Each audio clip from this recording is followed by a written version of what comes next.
নমস্কার বন্ধুরা, সুলতা হেসেলে আপনাদের সবাইকে স্বাগত। আজ আমি বানিয়েছি গার্লিক পটেটো বলস। আমরা বিকেলের দিকে হালকা কিছু খেতে মন গেলে তখন এই রকম পটেটো বলস বানিয়ে নিতে পারি। আর খুব তাড়াতাড়ি বানানো হয়ে যায়, আর খুব মুচমুচে আর খুব টেস্টি খাবার। বা বাড়িতে কোনো অতিথি এলেও এরকম চায়ের সাথে আমরা পটেটো বলস বানিয়ে নিতে পারি। আর আমার এই রেসিপিটি আপনাদের যদি ভালো লাগে তাহলে লাইক আর সাবস্ক্রাইব করতে ভুলবেন না যেন। এখানে আমি কিছু মশলা আমি ভেজে নেব, তাই ছোট চামচের 1 চামচ করে ধনে গুঁড়ো ধনে, জিরে, মৌরি, স্টার, জায়ফল, জয়িত্রী,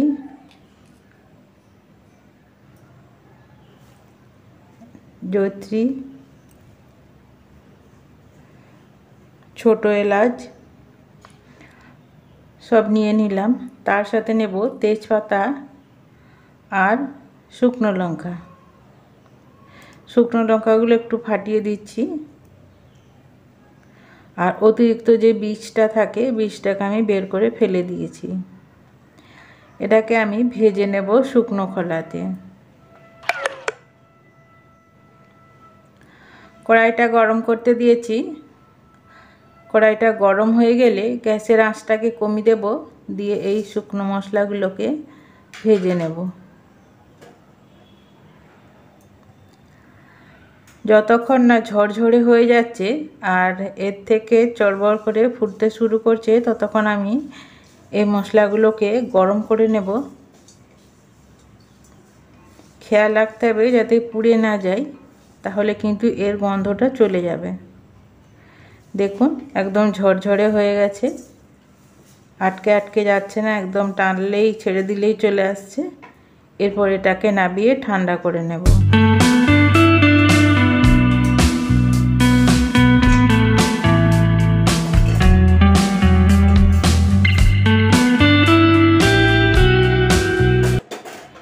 এরপর একটা আমি হামালদির সাথে গুঁড়ো করে নেব। আর আপনারা যদি চান তাহলে মিক্সিতেও গুঁড়ো করে নিতে পারেন, তবে এটা খুব ধুলো ধুলো বা মিহি গুঁড়ো করার দরকার নেই। একটু দানা দানা থাকলে এটা ভালো হবে।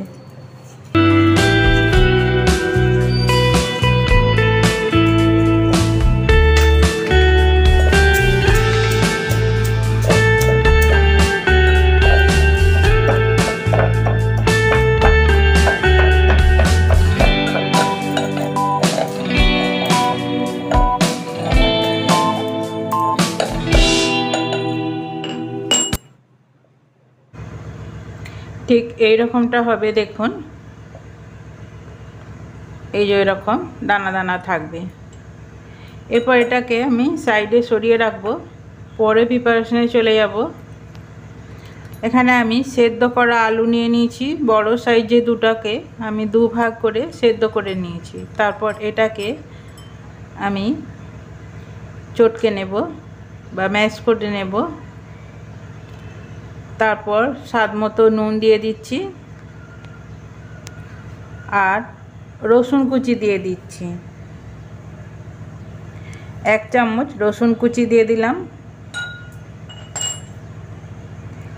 আর যে মশলাটা আমি গুঁড়ো করে রেখেছিলাম হামালদিস্তায়, সেটা আমি 1.5 চামচ দিয়ে দিচ্ছি। 4 চামচের 1.5 চামচ। আর দিচ্ছি গোলমরিচের গুঁড়া 1/2 চামচ। ঝালটা বা গোলমরিচের গুঁড়োটা পরিমাণটা একটু বেশি দেওয়া যেতে পারে, বা লঙ্কাটাও বেশি দেওয়া যেতে পারে। এরপর খুব ভালো করে একটু মিশিয়ে নেব।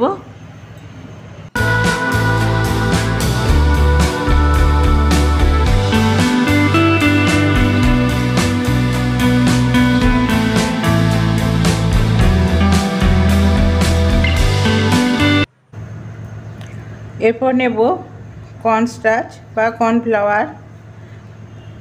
এখান থেকে আমি 2.5 চামচের মতো নিয়ে নিচ্ছি। 4 চামচের 2.5 চামচ। এখানে আলুর পরিমাণটা অনুযায়ী নিতে হবে। আলুটা যদি একটু জল জল থাকে তাহলে কর্নস্টার্চের পরিমাণটা বাড়িয়ে দিতে হবে। তারপর আবারও খুব ভালো করে ময়দা মাখার মতন, যেভাবে ময়দা মাখি সেইভাবে একটা ডো তৈরি করে নেব।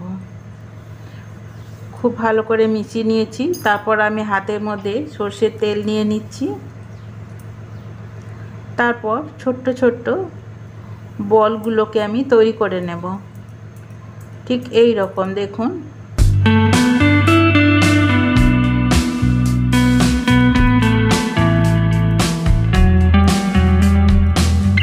ঠিক এই রকম বল আমি তৈরি করে নেব সবগুলো থেকে।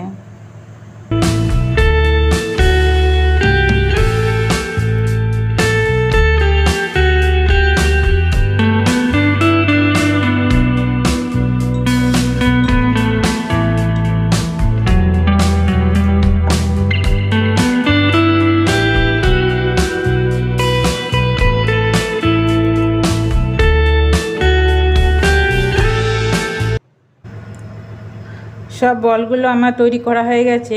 দেখুন এখনই দেখতে কত সুন্দর লাগছে, কতটা লোভনীয় হয়েছে। এরপর ভাজলে কিন্তু আরও সুন্দর খেতে হয়। এটা আমি সাইডে সরিয়ে রাখছি। তারপর আমি এক মুঠো রসুন নিয়ে নিয়েছি। এই রসুনগুলোকে আমি একদম মিহি কুচি করে নেব।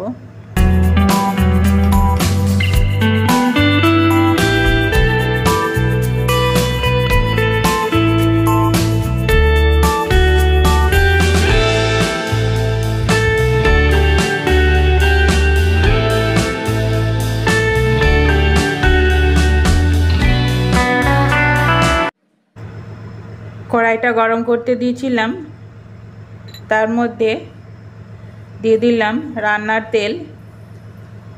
তারপর একে একে বলগুলো দিয়ে লাল লাল করে ভেজে নেব।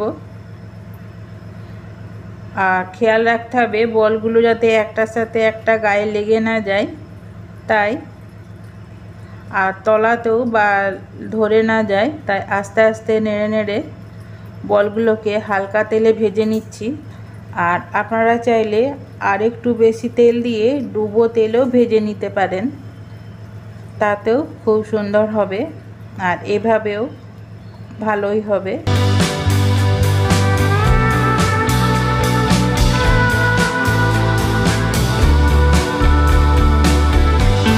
ধীরে ধীরে নেড়ে নেড়ে লাল লাল করে ভেজে নেব।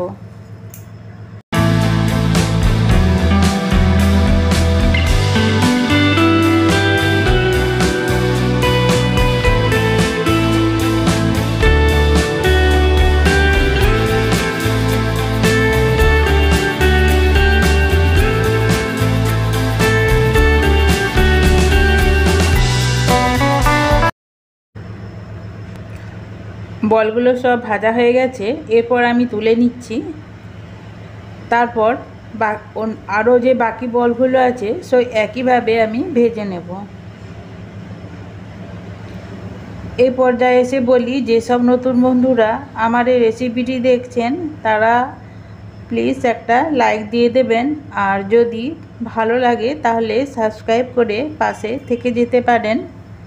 আমি এই রকম নিত্য নতুন রেসিপি দিয়ে থাকি, যার নোটিফিকেশন আপনারা পেয়ে যাবেন যদি বেল আইকনটা প্রেস করে দেন। সব বলগুলো ভেজে তুলে নিয়েছি। এরপর আমি দিচ্ছি 1 চামচ ঘি,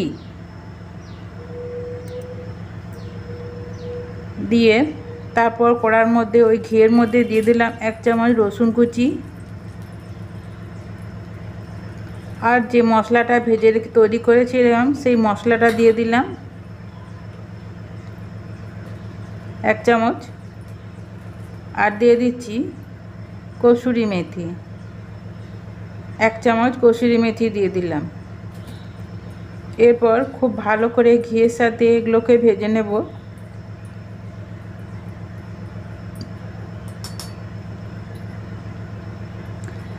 তারপর ভেজে রাখা বলগুলো দিয়ে দিলাম, দিয়ে কড়াটাকে ধরে নাড়ি দেব যাতে ঘিয়ের সাথে ভালো করে বলগুলো মাখানো হয়ে যায়। আর দেখুন বলগুলো দেওয়ার সাথে সাথে ঘিটা পুরো টেনে নিয়েছে। বলের সাথে খুব সুন্দরভাবে ঘি, রসুন আর এই কসুরি মেথি খুব ভালো করে মিশিয়ে নিলাম। এরপর একটা প্লেটে তুলে নিচ্ছি। দেখুন গার্লিক পটেটো বলস কত সুন্দর হয়েছে।